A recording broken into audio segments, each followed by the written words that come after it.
Well, I'm very flattered to the asker of this question who wants to try to draw portraits in my style. The process is pretty simply just pencil into ink. Here's a 2B and a 05 felt tip pen. A style point I like to focus on is directionality. I tend to exaggerate or push the direction of the body language, the eyes, etc. Then when I go into the face, I work down the middle. I find the midline. I draw in the eyebrows to make a sort of T cross. And from there, I draw everything down the midline. Again, this emphasizes the direction. It gets the nose and mouth in the right orientation.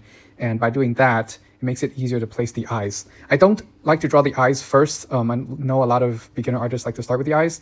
I find that tends to get them crooked. So going right down midline and then placing the eyes almost last as a facial feature works pretty well.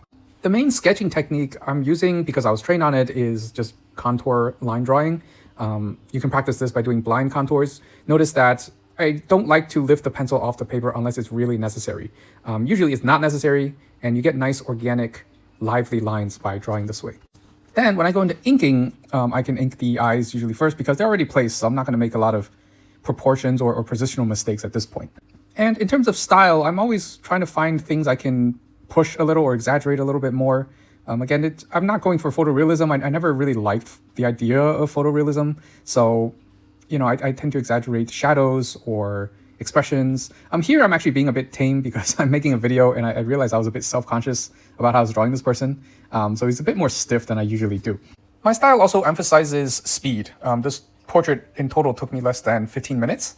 And I used to do very slow, kind of realistic portraits in college, and it's fine, but those take, hours. And having worked as a cartoonist, I've kind of been conditioned to try and complete things quickly.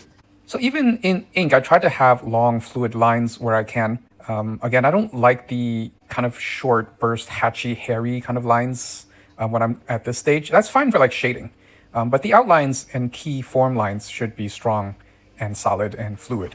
So near the end, I do texture, such as mustaches, eyebrows. And then for hair, I like to think of it in groups. So I do here the sides sort of as a group, the left part, or his left part, and then his right part. I do them separately. I do the undersides of the top and then the top side, leaving a little white for highlight. So I see hair in groups so I don't get overwhelmed. I've outlined the shadow and light areas very lightly. So at the end, I just put in some diagonal uniform shading to communicate the shadows and lights. So that's about what I do for my quote-unquote style. Generally, I don't bother too much with going for likeness unless I'm drawing a picture for somebody like in real life specifically.